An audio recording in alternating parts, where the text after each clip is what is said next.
Ya, kembali di Q&A. Silakan Mas Anies menjawab pertanyaan dari Bang JJ Rizal. Mau dibawa kemana ini masyarakat atau suara-suara yang percaya sama Mas Anies? Ya, gini Mas Rizal.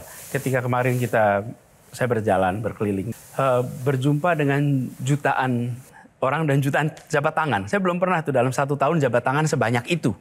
Oke. Nah, di situ ada titipan harapan tentang tadi terjadi perubahan, lalu terjadi kesetaraan kesempatan, bidang ekonomi, pendidikan, ekologi, dan lain-lain. Nah, pada proses politik kita lihat hasilnya. Dan ketika hasil itu muncul, kita hormati. Lalu bagaimana dengan mereka yang tetap mengharapkan perubahan? Nomor 1, jaga harapan itu tidak hilang. Karena kalau harapan atas perubahan itu hilang, maka akan muncul apatisme yang luar biasa. Nah, caranya adalah dengan memberikan pesan kepada semua bahwa kami masih tetap berjuang bersama dengan Anda. Kami masih tetap berada di jalan yang sama dengan Anda. Nah, itu sebabnya saya melihat penting bagi saya ini untuk mewadahi mereka dalam bentuk ada kesamaan tentang konsistensi itu. Artinya ormas atau partai baru? Badannya macam-macam. Jangankan itu, tidak ada ormas pun, tidak ada partai pun ya. Ketika kita konsisten mengungkapkan itu, pikiran itu, gagasan itu dengan berbagai outlet, maka yang bersama-sama berjuang itu nggak merasa ditinggalkan. Kalau ada badan, maka secara hukum punya institusi.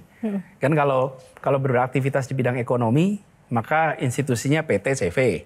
Kalau bidang sosial, institusinya namanya yayasan. Ya, kalau Mas Anies? Kalau di bidang politik, ada ormas, ada partai.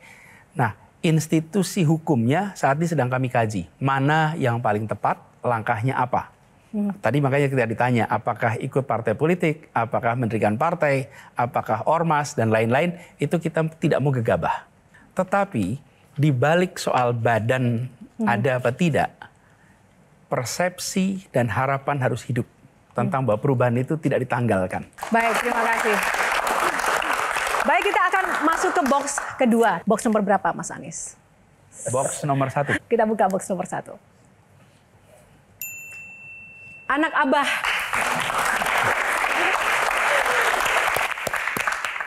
Sebelum kita ke panelis, Mas Anies, banyak sekali supporter yang mendukung Mas Anies di setiap pergerakan. Tapi ada satu supporter yang kami juga sempat capture dan dapati memang sangat-sangat loyal terhadap Mas Anies. Bahkan ketika video ini kami sebarkan sangat-sangat viral hingga jutaan. Karena sosok yang satu ini benar-benar menyuarakan isi hatinya untuk seorang Anies Baswedan. Kita lihat siapakah dia. Abah adalah cinta pertamaku. Nasihatmu menguatkan saat aku ragu. Tanganmu membimbingku agar aku terus melaju. Kesabaranmu adalah ruang berkarya bagiku. Setiap tindakanmu adalah penunjuk arahku. Dan senyummu selalu kurindu. Mata teduhmu adalah api semangatku. Teruslah menjadi sumber inspirasiku, Abah. Bagiku, Abah selalu nomor 1. Semoga berkah selalu melimpahi jalanmu. Amin.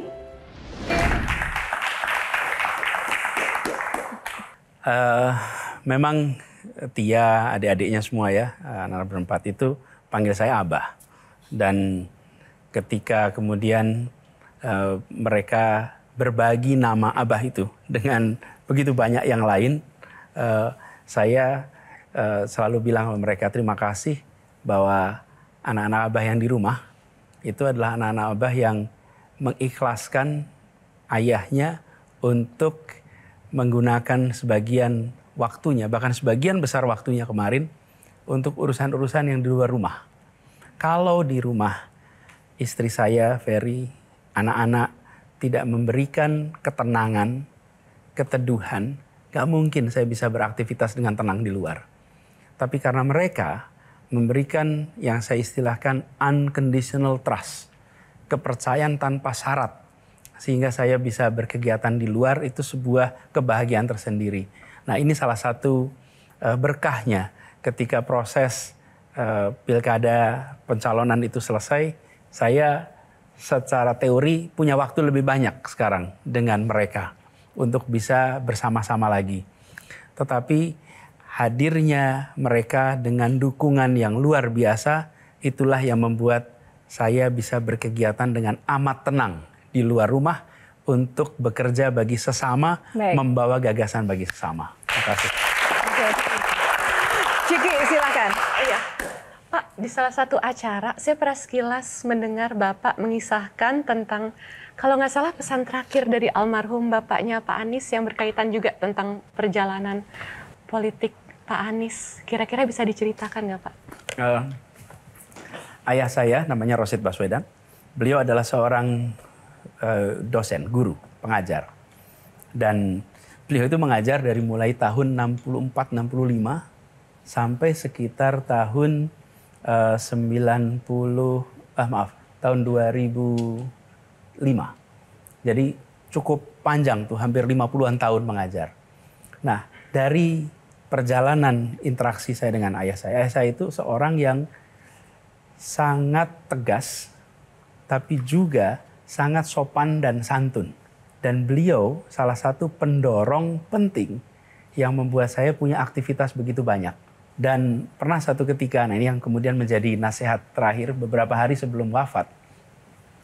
Pada waktu itu, saya mendapat undangan untuk mengikuti sebuah proses politik. Lalu saya tanya pada ayah saya, pandangannya gimana? Beliau wafat bulan September 2013. Beberapa hari sebelumnya saya ke Jogja, masih sehat, kita masih ngobrol. Nah, pada saat itu saya tanya pendapat beliau tentang opsi ini. Lalu beliau sampaikan pandangannya, lalu saya ada pertanyaan balik. Pertanyaan balik itu begini. Saya panggilnya Abah juga. Bah, ini kalau Anies ikut proses politik ini, maka akan banyak sekali serangan-serangan, akan banyak sekali hantaman-hantaman. Gimana menurut Abah? Dan itu jawaban ayah saya. Kalau mau hidup tanpa hantaman, atau mau hidup tanpa kritik, tanpa tantangan, ya di rumah saja melihara burung. Tapi kalau mau berjuang, maka jalan keluar, hadapi semuanya, dan tunjukkan kepada semua bahwa yang kamu bawa itu sesuatu yang benar, karena itu tidak ada alasan untuk gentar pada apapun juga. Baik. Itu yang terakhir.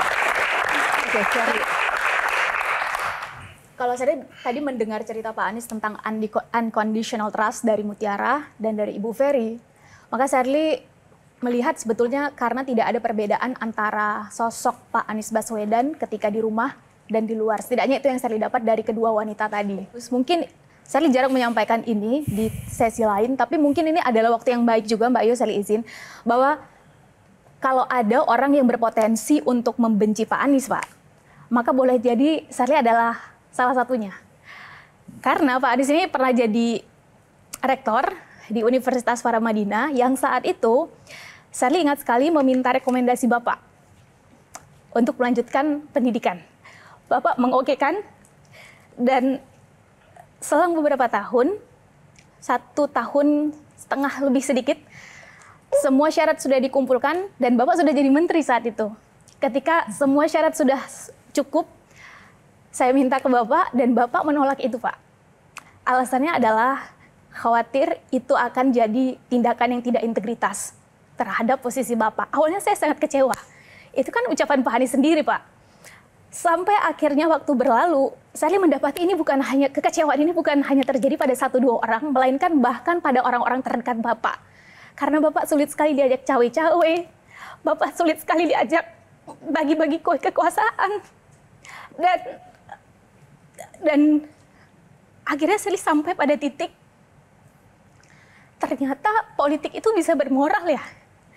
Dan pertanyaan saya adalah ketika justru orang terdekat kita itu punya potensi untuk menjadi pembenci kita, bagaimana sosok Pak Anies Baswedan ini memaintain kesalahpahaman, kebencian, atau hal-hal yang berpotensi justru untuk menusuk Bapak dari belakang.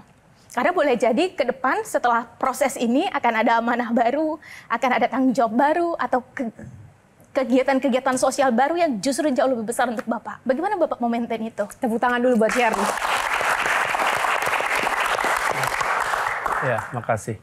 Jadi ketika kita memegang kewenangan, maka kita harus memastikan bahwa kewenangan ini digunakan dengan benar.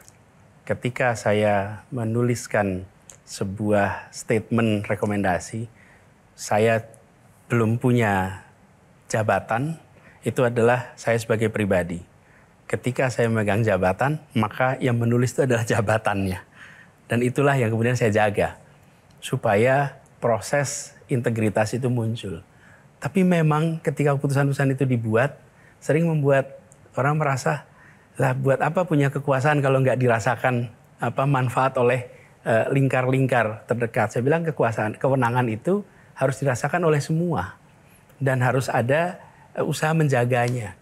Memang itu kemudian sering menimbulkan perasaan tidak nyaman, sering menimbulkan perasaan karena kebiasaan kita kalau sudah dapat kewenangan, ya kewenangan itu dipakai dengan bukan sewenang-wenang, tapi ya dengan bebas gitu. Saya ingin menjaga itu. Nah, saya percaya Shirley, apabila ini dikerjakan dengan konsisten, maka mereka-mereka yang merasakan mungkin ketidakpuasan, mudah-mudahan Tuhan berikan hati yang lembut untuk bisa memahami. Karena bukan tidak mau secara pribadi, tapi ingin menjaga marwah institusi yang sedang dipegang. Saya ingin sampaikan terima kasih, apresiasi, karena seperti Shirley ini. Shirley ini adalah seorang anak dari Aceh yang mendapatkan beasiswa di Paramadina untuk kuliah selama 4 tahun full dengan full scholarship dan highly selected. Jadi sedikit sekali yang bisa dapat beasiswa ini sampai tuntas, dan selesai itu dia menjadi anak muda yang berpengaruh di generasinya. Saya termasuk yang sangat bangga, dan saya lebih bangga lagi. Kenapa? Karena dia mendapatkan itu semua tanpa ada tanda tangan Menteri Pendidikan dan Kebudayaan. Tapi dapat itu semua karena dia sebagai pribadi. Saya mencintainya sebagai anak muda Indonesia, dan saya percaya bahwa dia akan bisa take off terbang walaupun tidak harus pakai sayap dari tangan Menteri Pendidikan.